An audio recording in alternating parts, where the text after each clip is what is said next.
to say? The civil rights movement spreads. All right, so I had mentioned a little while ago that the African American civil rights movement was the one that kicked off all these other movements, right? So that was in the 1950s and the 1960s. And then that's when other groups realized that they don't have true civil rights either. There's still discrimination. For example, Hispanics were being discriminated on a daily basis as well. There was segregation in some areas of the country against Hispanics, where they weren't allowed to eat here or sit there or things like that, or be accepted into certain schools, universities. Indians also, they were like, hey, we're the ones that have been mistreated our entire lives. So they started a movement as well. And then women also realized that they want equal rights also. And they've been fighting for equal rights and been going through all these hurdles throughout history. And, but so I'll go into more details with each one in a little bit. But just know that those all followed in the 1960s and in the 70s. That's mainly when those other groups started to have their movements. Okay, so let's look at this right here. I mentioned the African American Civil Rights Movement started, and then it kicked off other movements, right? Native Americans, Mexican Americans, or if you want to say Hispanics, Latinos, that's fine, Chicanos, and then you have your women. So are there any other groups that you can think of today that feel like they don't have true equal rights and they're fighting for their rights? Maybe they just started their movement. I can think of quite a few groups, but I don't want to give you the answers because I know you know them. So go ahead and tell me right here, are there any other groups today that are still fighting for their rights? And if you want to answer in the chat, that's fine. I'll go ahead and respond to that because I know some of you guys are like, oh, I know. And you don't want to wait for me to greet them. So yes, there are definitely other groups for sure. Okay, affirmative action. So affirmative action is something that was adopted after the African American Civil Rights Movement. So it's a little controversial. We still have it today. Some people think we need to get rid of it. Some people think it's still necessary. So after the Civil Rights Movement happened, there was a lot of realization that, that African American groups and women and other minorities, they don't have the same opportunities as the majority of the United States, which were whites. So affirmative action is the idea. It's a quota system that employers adopt or colleges, universities adopt, where they save certain seats, positions for minority groups. For an example, like, I'm sure you've heard of like this saying, like, oh, I didn't get the job, maybe because I wasn't white. Maybe if I were white, I probably would have gotten the job. Or, oh, they didn't want to accept me into this school because they only accept white people. So you've heard that saying before. And the idea of affirmative action is, let's get rid of that idea and let's show the country that we aren't discriminating here at this business. We're not discriminating here at our university. We accept all groups. So the way it works is, and some schools do this, some businesses do this, it's not a law, it's not required, but they do this on their own, where they're like, you know what, we're going to make sure that at least 10% of the people who get into our school are African American. So for sure, 10% minimum. And they're like, we're gonna for sure allow at least 25% of our applicants to be Hispanics. And then we're gonna make sure half of the people that work at this place are going to be women, and then the other half will be men. So that way, everyone knows we don't discriminate here. At least if the federal government audits us, we can show proof that we're diverse, that we're not just hiring certain people, things like that. So like I said, it's meant to increase the opportunities for minorities and to show that there's diversity in the workplace, diversity in schools, there isn't any discrimination going on. and things like that. So it's, like I said, it's still around today. Some places do this, some schools do this. All right, so here's question 46. Do you believe affirmative action programs are necessary today? Do you think that we still have discrimination going on and they still need to make, like some places need to make sure that they save seats, positions, opportunities for minority groups? Or should it just be, hey, if you're the most qualified, then you get the job. It doesn't matter if you're Black, white, or Hispanic. Or should it be the same thing for universities? Well, if they have the best test scores, then they should be at this school. So if we don't have any, you know, women who test high like men, then well, we're not going to have women. Like, should there be seats, you know, spots reserved for different groups, at least like a minimum, a quota, or it's just based off of qualification? So, you know what I mean? That's your opinion. What else can I say to elaborate on that? There was a story that came out a few years ago. Maybe you guys heard about it. There was a famous girl. I don't know if she was a YouTuber or a model or something, but a lot of people knew her. And she was trying to get into a university. She was white. And she kept applying every year. She really wanted to go to this school. And she never got accepted. I think she applied like 3 times. They never accepted her. And then, well, you know how on the applications, like anything, schools, when you're applying for a job, they ask you what's your ethnicity or your race. And they say, oh, you don't have to answer it, but you can put on there white, Hispanic, whatever, Native American. So she had been putting white on her applications because she was white. And then after being rejected 3 times, she decided to put on there African American, and she got accepted into the school. Do you see what I mean? So that's how affirmative action works. And it's very controversial because some people are like, well, they need to get rid of affirmative action. And it's just like first come, first serve. But what if you end up with all Asians and Indians and all these other groups that are really talented and smart, right? That get accepted, and what about everyone else? I'm just kidding. So you go ahead and just make sure that you put a answer on here and explain what you think. All right, the Hispanic labor movement led by Mexican Americans and other Hispanics or Latinos. Okay, so first of all, you guys should know that labor means work, right? So a little bit of background, which I'm sure you guys are familiar with the background of like migrant workers. When you think about what comes to mind when you hear migrant workers, or when you pass by a field of crops, who are the people that you see working in the fields?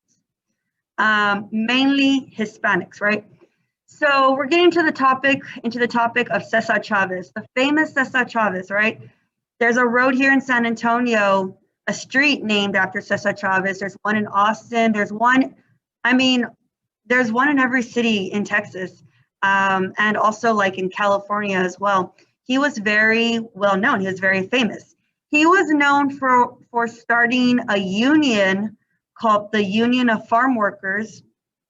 And it was a union meant for, you know, Hispanic, well, I don't want to say Hispanic, but most of the farm workers, migrant workers that work in the fields were Hispanic. So it was mainly for them. So he's known for starting a union in which he was fighting for their rights. Now, he used to be a Mexican American farm worker where he worked in the fields. And, you know, back in this day, in the 60s, 70s, 80s, mainly 60s and 70s, you know, you had tons of Mexican Americans that worked in the fields, illegal or legal, it doesn't matter.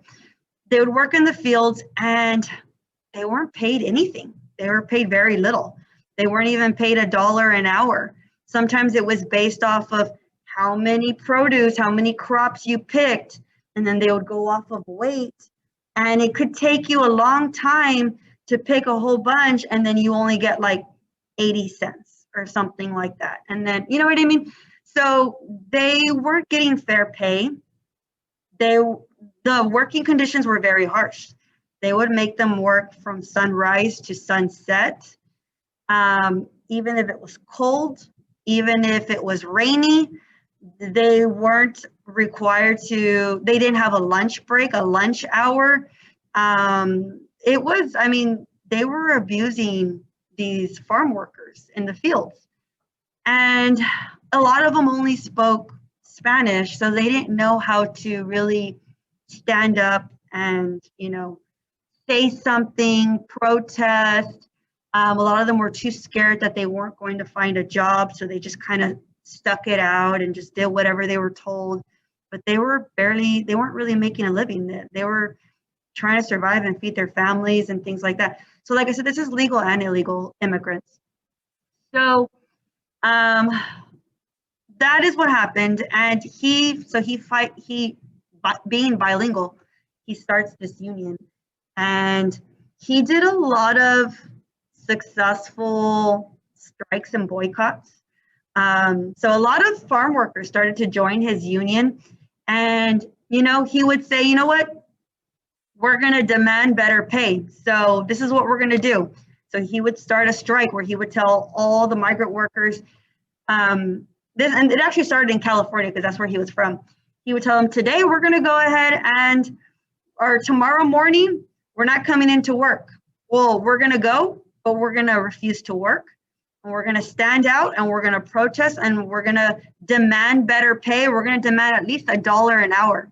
And if they don't give us $1 an hour, we're not going back to work. And believe me, they need us to pick the crops, right? Because the grocery stores demand or require, or they rely on, you know, the fields or these farm workers to pick the crops and deliver them.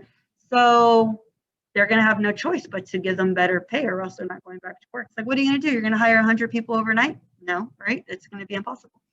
So they did strikes like that. They did boycotts also, where all Hispanics in an area, they would stop buying a certain produce of a company on purpose so they can lose money just because they're supporting the cause of whatever it is, whatever they want, better pay, better working conditions. So things like that. So that's what Cesar Chavez did. He was a major leader. And Dolores Huerta was another one that was partnered up with Cesar Chavez. And she was also a labor leader for the union.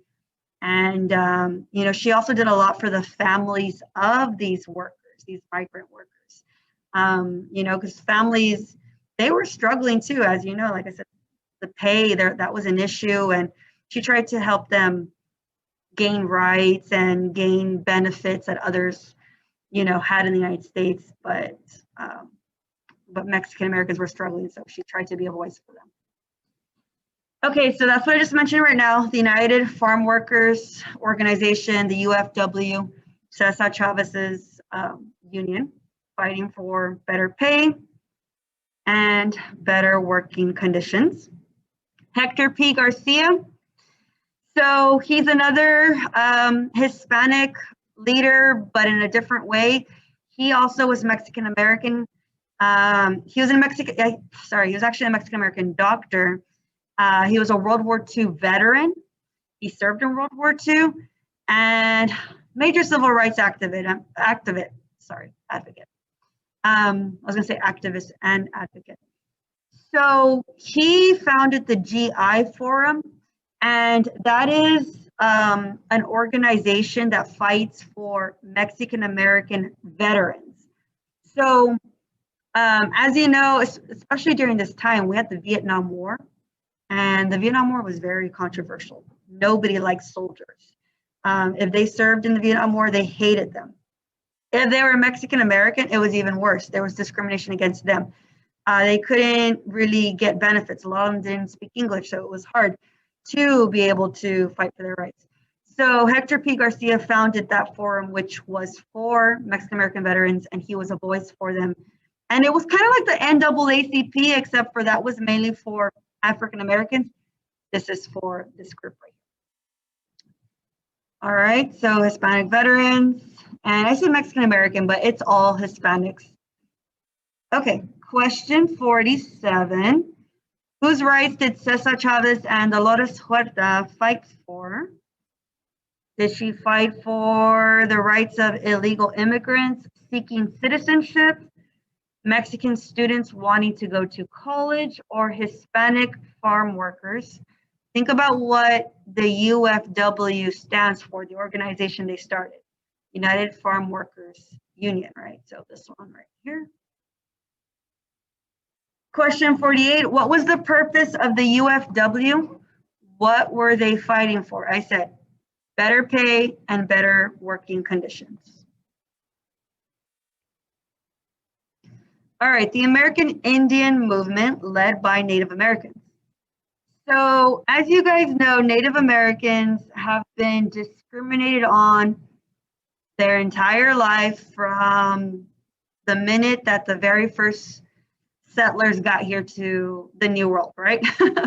They had land taken away, they were totally displaced.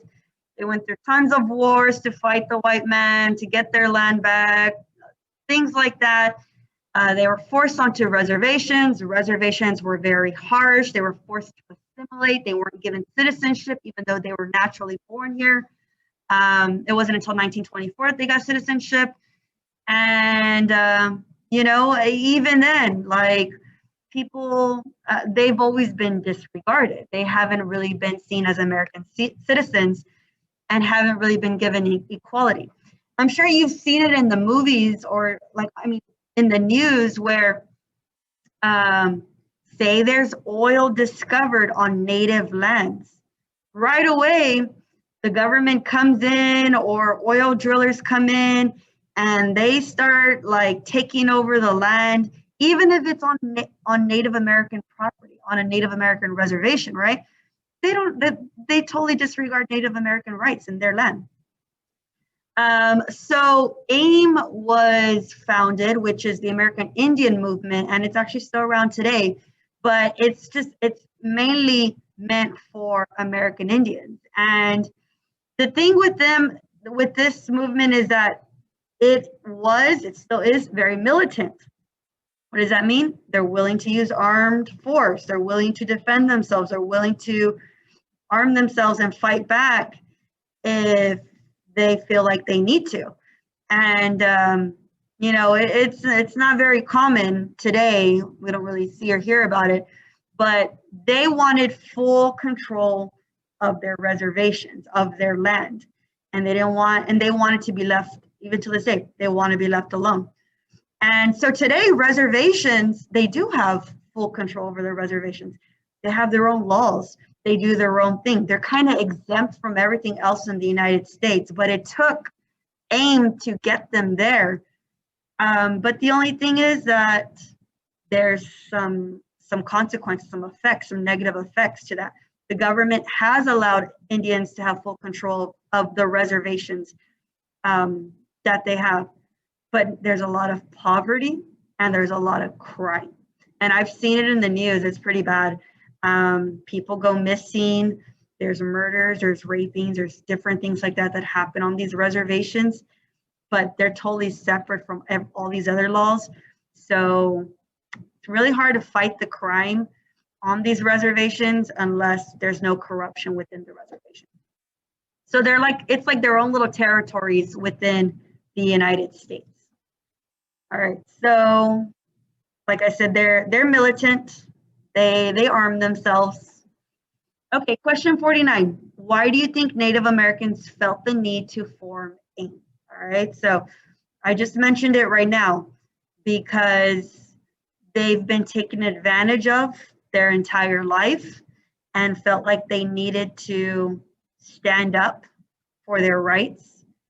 So they came together and started a movement and formed their own, you know, organization. I mean, nobody else is going to stand up for them, right? But themselves. All right, the feminist movement. Women fight for equality. All right, so you know that women have gone through a lot as well over time, right? We talked about the women's rights movement. We talk about how women were trying to gain the right to vote for the longest time. We talked about Susan B. Anthony.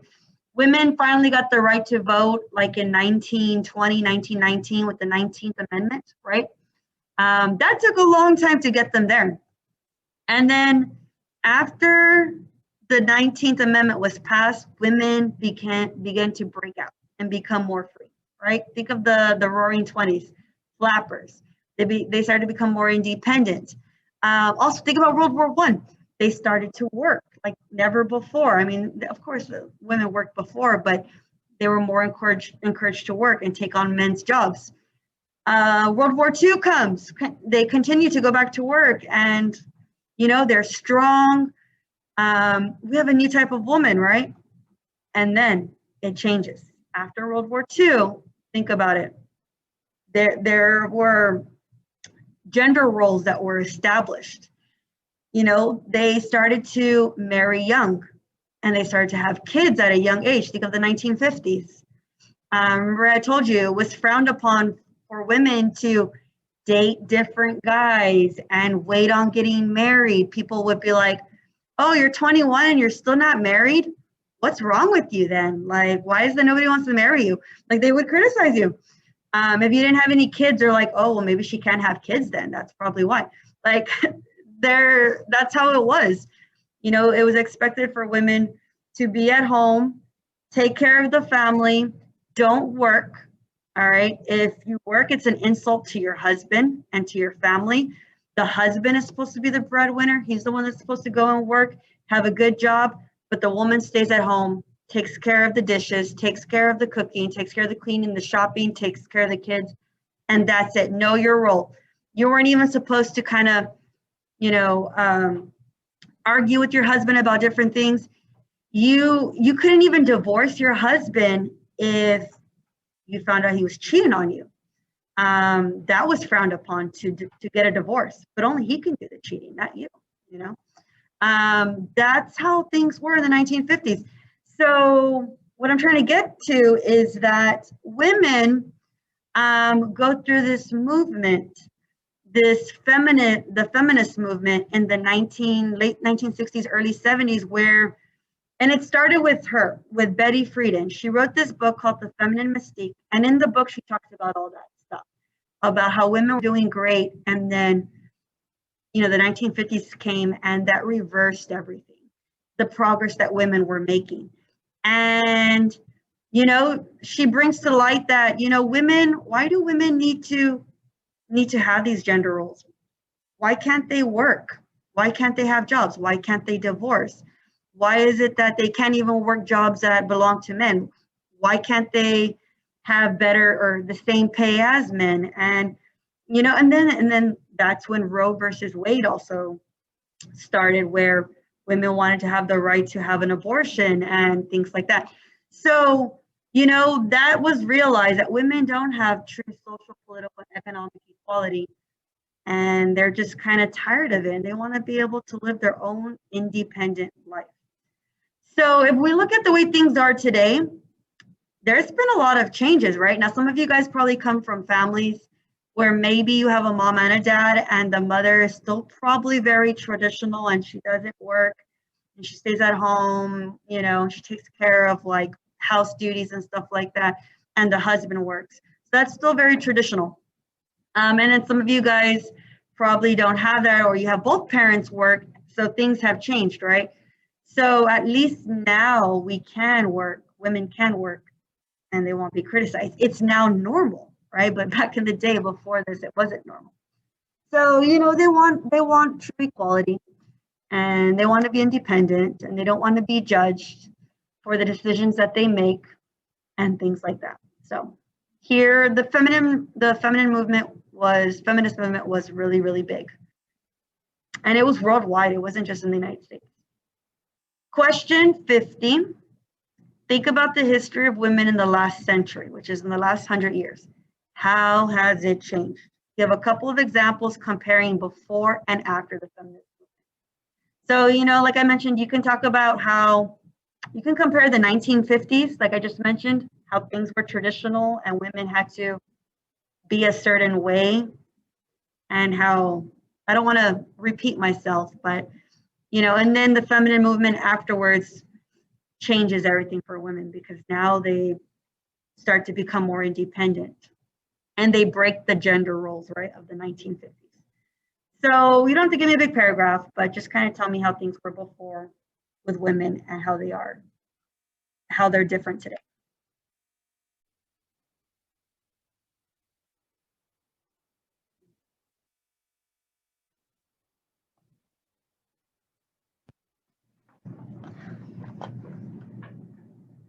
Okay, so really quickly, the Chicano movement, that was mainly based off of Mexican Americans. I know that here in the United States, we have a lot of different Hispanic groups. We have Mexicans, we have Cubans, Puerto Ricans, some from Guatemala, Honduras, Nicaragua. I mean, we have so many different groups, but this Chicano movement is mainly a movement about Mexican Americans. And, in the 1960s, I didn't really talk about this, but Mexicans were also discriminated on during the civil rights time, like during the 1900s.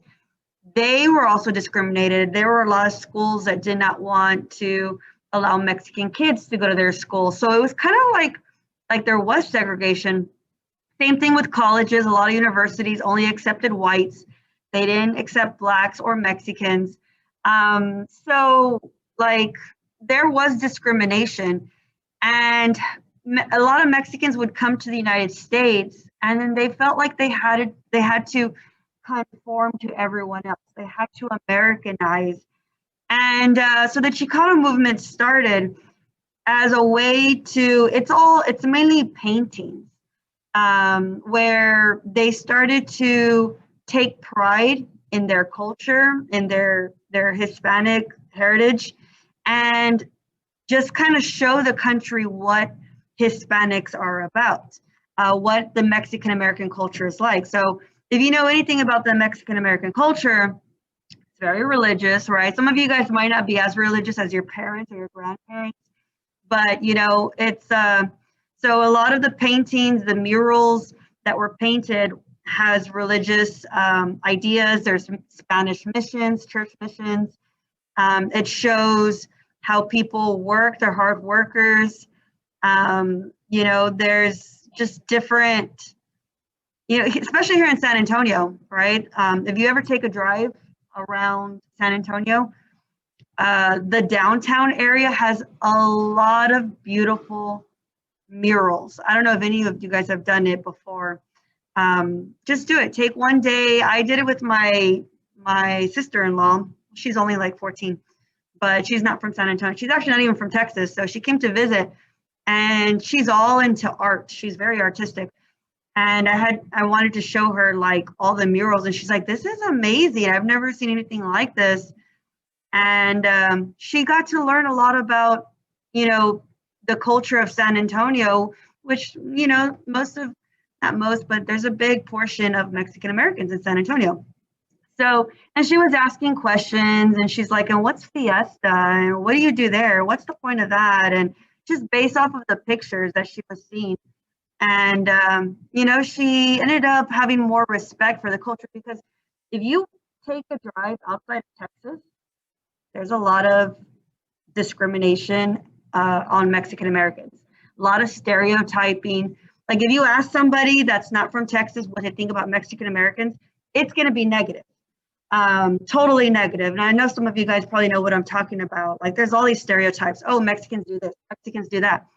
So that is why the Chicano movement started. So that way people can paint the culture of Mexican Americans and show the country what it's about. And then they're like, oh, wow, that's different. We didn't know that that's what it's about. And you know what I mean? It's not so negative. It's very positive, and it's meant for Mexican Americans to take pride in. Don't worry about conforming, showing people, trying to do what people want and live the way people want. Americans, like, be proud to be Mexican American. It's a great thing. So, and well, if you know anything about Mexicans, it's a mixture of Spanish because of the Spaniards who arrived, 500 years ago, and Indians, right? And that's how you get Mexicans, it's mestizos. So yes, there's a lot of murals that depict our culture. And I mean, this is something that was in California and Texas, the Chicano movement. So that's that. Now, here's your extra credit assignment. If you want to take part in this, I will give you the opportunity to make your own mural about yourself, about your own life. And, but of course, you're not going to do this on a wall. You're going to get a sheet of paper and just kind of draw out yourself and, put on symbols of things that symbolize you, what you like, what you're into. And I've had some students ask questions like, well, can I put like my iPhone and my earbuds because I like to listen to music and this and that? And I'm like, yeah, whatever describes you. And it might not be it might not be so Hispanic if you're a Hispanic because, with every generation, we kind of stray away from our culture, from our heritage, and we just become probably more Americanized, and it's different the way it was, years ago. So anyways, things that you like, things that you love, things that are just you. And this gives me an idea about a little bit more about you. And I know it's the end of the year, so some of you guys are like, okay, you're going to learn about me the last 9 weeks, I guess. But like I said, you can do this. So if you're really good at drawing and you just want to use pencil, that's fine. Go ahead and do that. If you're not a good drawer, then maybe you should add some color so you can earn the 100. If I don't think that you tried, if it looks like you did it like in 15 minutes and there isn't a lot of effort, I'm not going to give you 100. You can still use the extra credit towards something, but it won't be 100. It might be a 70. Who knows? So like I said, put some effort into it. And when you're done, take a picture, email it to me. And in the email where it says title, please put extra credit mural by and then your name. Now, the reason for that is because if you look at my email right now, it has like 100 Google Classroom emails from students. Now, not literally from students, but it's alerts like this person turned in this late, this person did this pear deck, this person did this. And they're just alerts. So I'm like, I don't look at them. I don't even open them. But like yours can get mixed in there. But if you put extra credit, like in all caps, I'm going to be like, whoa, this is important. Let me click on this one. So that's why. And it's due next week, next Friday, all right, April 9th. And then on the weekend is when I'll grade it. And, I'll email you back saying you earned the 100. Now, what can you use this 100 for? You cannot use it for a pear deck. All right. I need you to do those pear decks. So I will not let you substitute pear decks with this. But we have a quiz. We have quizzes that we're going to take this 9 weeks. So if you want to just not do a quiz and email me and say, can I use my extra credit mural for this quiz? I'm going to say, sure, free 100. That's fine. You earned it. You did it. A reading assignment. We're going to have a couple of reading assignments. You don't want to do a reading assignment and use your extra credit. That's fine. You're just going to have to email me. You're going to have to communicate with me. I'm not going to message you and say, hey, do you not want to do this quiz and use your extra credit? I won't do that. So you just got to keep track. So anyways, you got a whole week. You have a 3-day weekend. I mean, I think this is nice and this is fun. Some of you guys are like, I don't even have a sheet of paper or a pencil in this household. I don't blame you. Most of you guys are virtual learners, right? It's been over a year. So just, try your best. And it's just, like I said, it's optional.